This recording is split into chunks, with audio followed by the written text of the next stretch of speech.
Thanks for subscribing to and downloading Plant Talk with your host, Fred Howard.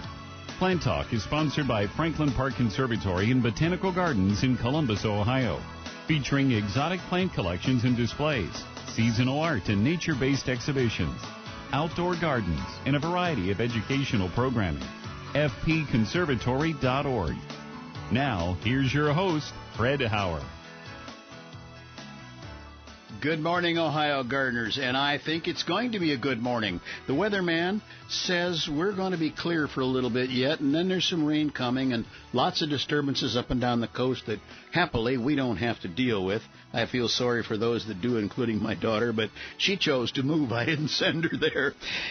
I was on the way in, and there is a cloud bank to the south and east of my travel, and the sun was still below it. And what a beautiful blend of, I'll call it fall colors, at least where I could take a look at it and so on. It is a blue sky above and beyond that, but it was really pretty to see the sun coming up through instead of down through later in the day. I hope that you have had a chance to enjoy the same kind of thing, and I hope this fall, as you get a chance to slow down a little bit, maybe gardening duties are a little less, and I know the soccer games go on and that kind of thing, but hopefully you'll have a chance to kind of slow down, look around, and enjoy. And I think our enjoyment is right on the cusp now, because Thursday I took a good look around, a little bit of a ride, and enjoyed some of what will soon be fall color. And I swear, when I left early in the morning, I looked at a sugar maple. The sun was on. I took off and took a ride for until around 4 o'clock. And by the time I got back, I swear that color had started to change even during that one beautiful, crisp, early fall day. So be ready. Have your camera perked up and ready. I don't care whether you take it on your cell phone camera or whether you have really used or otherwise good camera. Capture it while you can, because then there's that time 2.5 months from now when we'll want something nice to look at. Sitting alongside Fred Howard in our Plant Talk studios, I am Mark Neuse, and if you'd like to join the conversation, our toll-free number, 1-866-PLANT-TALK with 2 T's, or 1-866-752-6882. And Fred, what are you seeing in color? Well, quite a bit, and at the same time, we're past the really prime time so far as a lot of color. But there are still, give or take, 15, 18 things blooming. Some are just about finished for now. The mums and asters are becoming glorious. Now, it depends. Each of those groups have multiple plants in them, some short, some taller, and then varying color patterns. And they're showing up, I'm going to call it progressively, as you travel along the roadways and so on. Those things are great. A few, the little low growers, the plant plumbago that I think I spoke of 5 or 6 weeks ago, it is still showing a few brilliant blue flowers. The sedums, the one called Autumn Joy, and many of its other cultivars, the flower heads have turned into seed heads and are picking up beautiful colors. Things like the hardy begonias continue on, and I drive by one athletic field area where it doesn't take a tall screen to kind of break up the public's view in, and they used Russian sage, which is standing 3.5 feet tall. Beautiful color, a row of maybe 100 feet of it. Quite impressive because it has anchoring plants, so to speak, on either end. It distracts the fly balls that might hit the windshield. Visually, it distracts them. It doesn't stop the physical matter, but it's still a beautiful time of year with a lot of those things in that 15 to 18 group. Even some of the hostas have not burned down yet.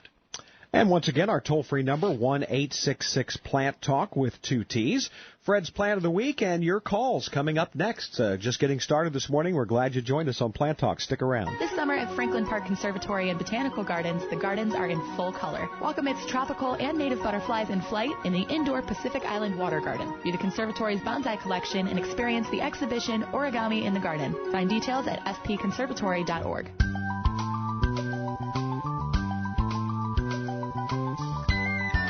And welcome back to the program. Mark Neuse here alongside Fred Howard, the Ohio nurseryman. And Fred, your Plant of the Week. Well, the Plant of the Week is a group. I have mentioned it in years past, and I hope some have taken a good look and maybe even purchased the plant. It's called deciduous hollies. Now, that's a group of plants.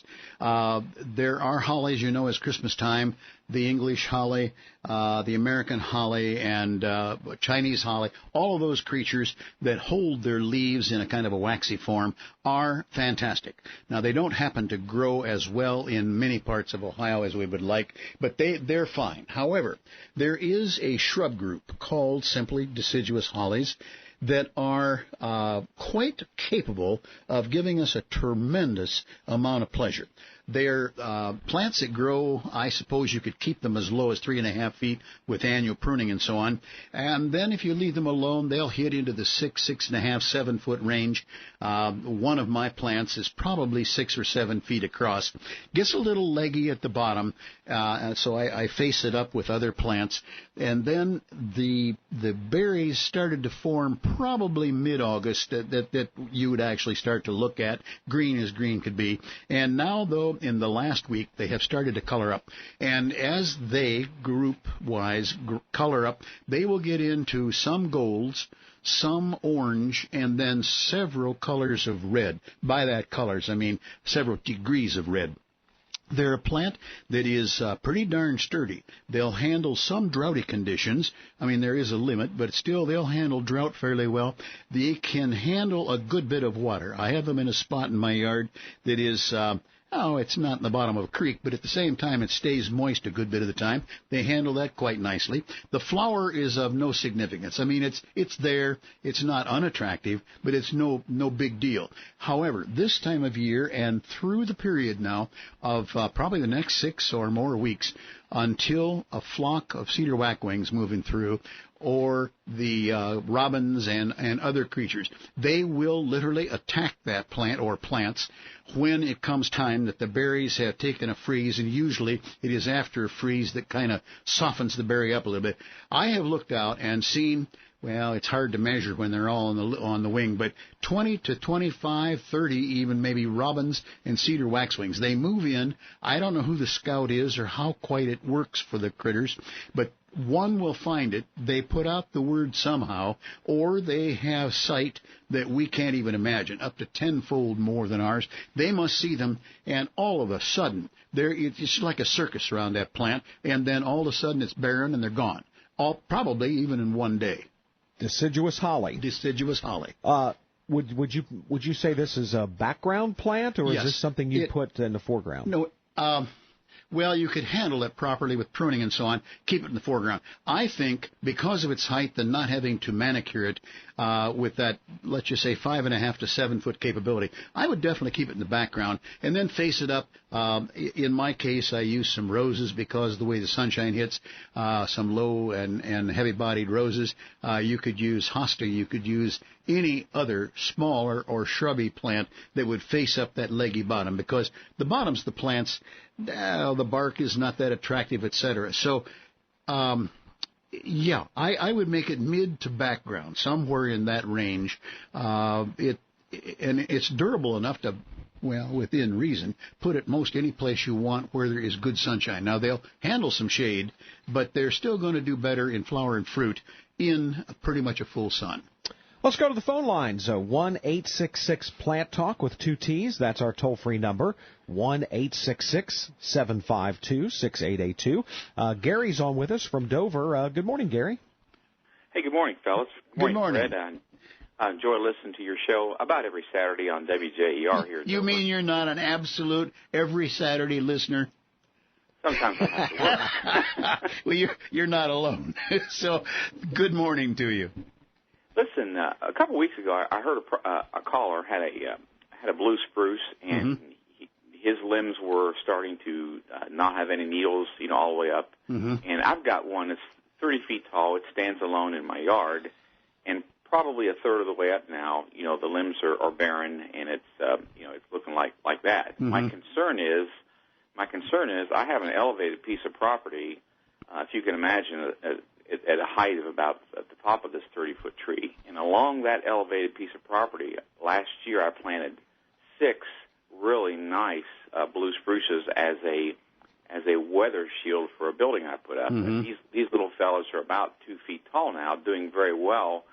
My concern is, you know, that this 30-footer I've got below them has got this issue going on, and should I cut it down? Should I just, what to do?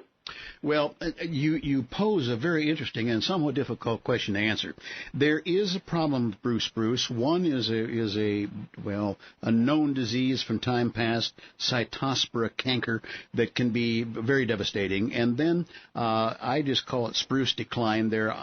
I'm not sure. I have not dealt with a pathologist on this, but it is becoming more and more prevalent all the time. A lot of it is just blue spruce's susceptibility to this particular strain. It is also, there are more blue spruces that have built up a population because of their beauty. Then some are planted way too close together, and as they age and slow down the wind around themselves, or let's just say the breeze, they dry slower, and this is apparently a fungal disease because I've not studied it out, but it will cause them to do just what you're seeing. Now, in that you're going to have to decide. And I would tell you that it's a heart-wrenching thing to cut down a 30-footer, which I'm studying myself. Mine's probably only 25-foot. But the bottom third to half, pretty barren, pretty ugly. I have it underplanted, so it's not too bad yet. But I expect the disease over the course of the next several years to move on up through the plant. The entire neighborhood is growing older, which means more big deciduous trees to slow down the air in general. All the things we work for to calm the environment in our home sites, and then it turns around and goes negative on us by slowing down the air and causing some disease problems. I think, without knowing your place, but the way you posed the question, I would be inclined to give strong consideration to taking out the big guy. Now, it will not protect them from wind-blown spores from God knows how far away. All the way.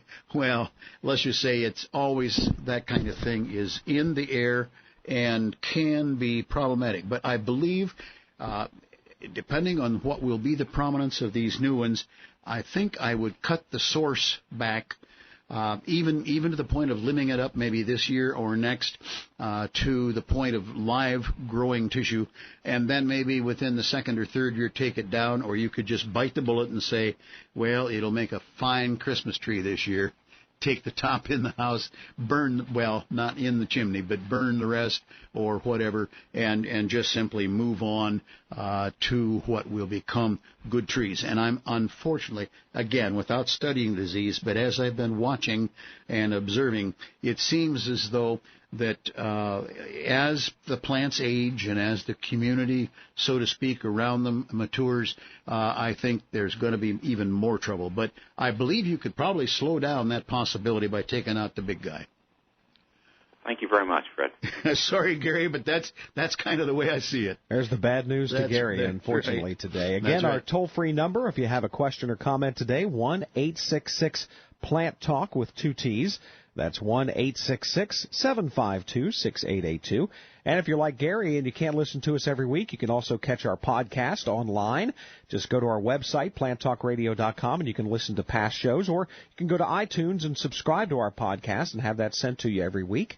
More from Fred up next. This summer at Franklin Park Conservatory and Botanical Gardens, the gardens are in full color. Welcome its tropical and native butterflies in flight in the indoor Pacific Island Water Garden. View the conservatory's bonsai collection and experience the exhibition Origami in the Garden. Find details at spconservatory.org.